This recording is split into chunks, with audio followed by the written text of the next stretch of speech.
तो क्या आपने कभी सोचा है कि हमारा ये समाज इतनी आसानी से कैसे चलता रहता है? ये कोई जादू वादू नहीं है। इसके पीछे एक बहुत ही विशाल और कॉम्प्लेक्स इंजन लगातार काम कर रहा है, जिसे हम सरकार या गवर्नमेंट कहते हैं। आज के इस एक्सप्लेनेशन में हम इसी भारी भरकम मशीन को डीकोड करने वाले हैं, ताकि समझ सके कि ये आखिर हमारे समाज को चलाती कैसे है। आज का हमारा रोड मैप बिल्कुल क्लियर है। हम 5 मेन पॉइंट्स कवर करेंगे।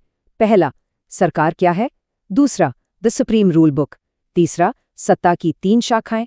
चौथा, लीडर्स का चुनाव। और पांचवा, फंडिंग एंड फंक्शनिंग, यानी धन और कामकाज। तो चलिए बिना किसी देरी के सेक्शन 1 से शुरू करते हैं। सरकार आखिर है क्या? आइए इस पर थोड़ी गहराई से बात करते हैं। असल में सरकार एक ऐसा सिस्टम है जिसका इस्तेमाल कोई भी देश फैसले लेने, कानून बनाने, सर्विस प्रोवाइड करने और अपने लोगों को प्रोटेक्ट करने के लिए करता है। आसान शब्दों में कहें तो ये वो संस्था है जो हम नागरिकों की तरफ से पूरे देश को मैनेज करती है। इसके 4 कोर फंक्शंस हैं और मजे की बात ये है कि ये हमारी डेली लाइफ से सीधे जुड़े हुए हैं। ये कानून बनाती है, उन्हें लागू करती है, विवादों को सुलझाती है और पब्लिक सर्विस देती है। जरा सोचिए, जब हम एक सुरक्षित सड़क पर ड्राइव कर रहे होते हैं, पुलिस या हॉस्पिटल की सर्विस पर भरोसा करते हैं, स्कूल कॉलेज जाते हैं या फिर हमारी सीमाओं की सुरक्षा, ये सब इसी सरकार के ही तो काम है। लेकिन एक मिनट, इस पूरी व्यवस्था का सबसे बड़ा उसूल क्या है? एक डेमोक्रेसी यानी लोकतंत्र में सरकार की असली पावर सीधे आम जनता से आती है। अल्टीमेट पावर सिर्फ और सिर्फ उन नागरिकों के हाथ में है जो वोट देकर अपने प्रतिनिधि चुनते हैं। और सच कहूं तो ये अपने आप में एक बहुत ही पावरफुल आइडिया है। और इसी आइडिया को हम पॉपुलर सॉवरेनिटी या लोकप्रिय संप्रभुता कहते हैं। यही वो असली ईंधन है जो इस पूरी डेमोक्रेटिक मशीन को चालू रखता है। इसका सीधा सा मतलब ये है कि नागरिकों के पास ये ताकत है कि वो अपने लीडर्स को चुनें और अगर काम पसंद ना आए तो अगले चुनाव में उन्हें बदल भी दें। अब बढ़ते हैं सेक्शन 2 की तरफ, द सुप्रीम रूल बुक।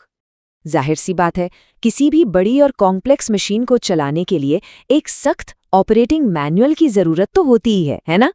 तो ये मैनुअल कुछ और नहीं बल्कि हमारा संविधान है। ये किसी भी देश का सबसे बड़ा कानूनी डॉक्यूमेंट होता है, जैसे कि भारत का संविधान। ये पूरे देश के लिए एक फाइनल ब्लूप्रिंट की तरह काम करता है। संविधान की सबसे खास बात क्या है? ये सिर्फ सरकार को पावर ही नहीं देता, बल्कि अथॉरिटी पर एक सख्त लिमिट भी लगाता है, ताकि नागरिकों के अधिकारों की पूरी तरह से रक्षा हो सके। ये एकदम क्लियर करता है कि नेताओं को चुना कैसे जाएगा और उनकी शक्तियों की सीमाएं क्या-क्या होंगी। अब आते हैं सेक्शन 3 पर, सत्ता की 3 शाखाएं या 3 ब्रांचेस ऑफ पावर। दुनिया के कई देश अपनी पावर को अलग अलग हिस्सों में बांट देते हैं ताकि कोई एक ग्रुप बहुत ज्यादा हावी ना हो जाए। इसे सेपरेशन ऑफ पावर्स कहते हैं। ये बंटवारा एकदम साफ है। पहली है लेजिस्लेटिव यानी विधायी शाखा, जो कानून बनाती है, जैसे भारत की संसद या अमेरिकी कांग्रेस। दूसरी है एग्जीक्यूटिव यानी कार्यपालिका, जो इन्हें लागू करती है, जैसे भारत सरकार या व्हाइट हाउस। और तीसरी है जुडिशियल यानी न्यायपालिका, जो कानूनों की व्याख्या करती है, जैसे भारत और अमेरिका के supreme court. Section 4, choosing the leaders यानी नेताओं का चुनाव। अब मशीन और उसके पुर्जों को तो हमने समझ लिया, पर सवाल ये है कि इसे चलाने वालों को चुना कैसे जाता है। तो एक चुनाव की कहानी मेनली 3 स्टेप्स में होती है।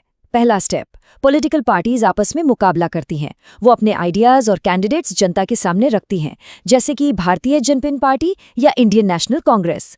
दूसरा स्टेप, नागरिक अपना वोट डालते हैं। और आखिरी स्टेप, जिस भी पार्टी या गठबंधन को बहुमत का सपोर्ट मिलता है, वो विनर बनकर अपनी सरकार बनाती है। चलिए अब एक नजर डालते हैं कि एक बिल आखिर कानून कैसे बनता है। ये एक पूरा स्टेप बाय स्टेप प्रोसेस है। सबसे पहले एक प्रपोजल या बिल पेश किया जाता है, फिर विधायक उस पर बहस करते हैं और वोटिंग होती है। उसके बाद एग्जीक्यूटिव उसे अप्रूव करती है और तब जाकर वो एक पक्का कानून बनता है। आखिर में सरकारी एजेंसियां उसे ग्राउंड लेवल पर लागू करती हैं।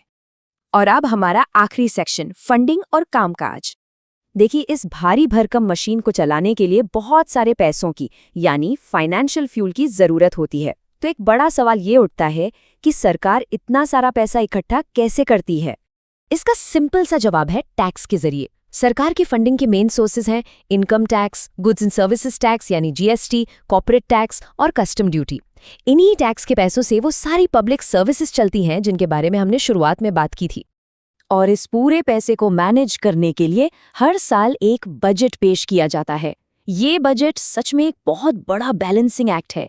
एक तरफ है रेवेन्यू यानी वो पैसा जो टैक्स से आया है, और दूसरी तरफ है एक्सपेंडिचर यानी वो पैसा जो देश की रक्षा, एजुकेशन, हेल्थ केयर, इंफ्रास्ट्रक्चर और वेलफेयर जैसी चीजों पर सोच समझ कर खर्च किया जाता है।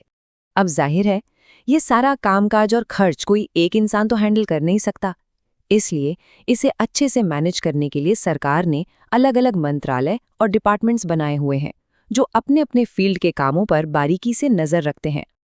और इस पूरी व्यवस्था को बनाए रखने के लिए एंट्री होती है लॉ एनफोर्समेंट एजेंसीज यानी पुलिस की। पुलिस क्राइम को रोकती है, मामलों की जांच करती है और पब्लिक ऑर्डर मेंटेन करती है। ये बिल्कुल वही सामाजिक व्यवस्था और सुरक्षा है जिसकी बात हमने एकदम शुरू में की थी। तो जाते जाते आपके लिए एक सवाल, अगर सरकार की असली ताकत सच में आम जनता से आती है तो नागरिक अपनी इस लोकप्रिय संप्रभुता का इस्तेमाल आने वाले कल में इस मशीन को आकार देने के लिए कैसे करेंगे? ये एक ऐसा सवाल है जो हमें हमारी अपनी जिम्मेदारी के बारे में सोचने पर मजबूर करता है। खैर, इस एक्सप्लेनर में हमारे साथ जुड़ने के लिए आपका बहुत बहुत शुक्रिया।